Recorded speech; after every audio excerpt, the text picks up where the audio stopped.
টেকনাফের শাহপরীর দ্বীপের এই গোলারচর গ্রামের একদিকে মিয়ানমারের সীমানা, অন্যদিকে বঙ্গোপসাগর। মিয়ানমারে চলমান দাঙ্গার কারণে এই চরটি হয়ে পড়েছে অনুপ্রবেশকারী রোহিঙ্গাদের জন্য একটি পছন্দের ইন পয়েন্ট। কারণ এই গ্রামটি যেমন একদিকে মিয়ানমারের সীমানা ঘেঁষা, তেমনি এখানে সীমান্ত পাহারাও বেশ দুর্বল। দিনের বেলায় কয়েকজন বিজিবি সদস্যকে দেখা গেল দায়িত্ব পালন করতে, কিন্তু রাতের বেলা হয়তো অনেকটাই অরক্ষিত থাকে এই সীমান্ত। আর এই সুযোগটাই নিচ্ছে অনুপ্রবেশকারী রোহিঙ্গারা। রাতিয়া নকুয়া ফাটা ৩টা-৪টার সময় যেখান থেকে পুলিশ পয়েন্ট আছে ওখান তো লামিয়ে নাই বুঝছেন, দূরে দাঁড়িয়ে জানি কি ফেরা আছে দূর জায়গা দরিয়া কি লামিয়ে যায় রাতের বেলা, রাতে ৩টা-৪টার সময় রোহিঙ্গারা আসে আইলে সরকার দড়ি ফেলায় আবার চলাই দেয় এরকম। রাতের বেলা আইলে সুরহাভাবে উঠে যায় কিছু এভাবে এরকম। রোহিঙ্গা যেগুলো আসিল এগুলা ওই চলে গেছে উত্তরে। কোথায়? উত্তরে কাশবাজার, মুশকালি, টেন্নাব।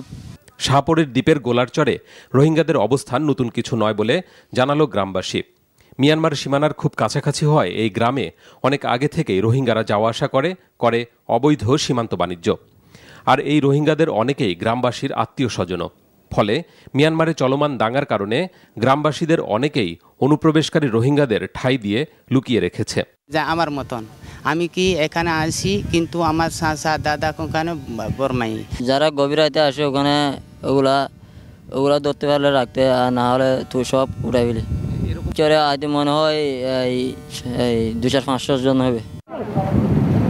এদিকে মিয়ানমারের দাঙ্গায় জুনের প্রথম সপ্তাহ থেকে টেকনাফের শাহপরীর দ্বীপে ঠিক কতজন রোহিঙ্গা অনুপ্রবেশ করেছে তা এ মুহূর্তে জানা সম্ভব না হলেও এখন পর্যন্ত এমন ৯৬৭ জন রোহিঙ্গাকে আটক করেছে বিজিবি। দিনরাত চলছে রোহিঙ্গাদের ধরার অভিযান। ধরা পড়া রোহিঙ্গাদের নিয়মিত পুশব্যাকও করছে বিজিবি।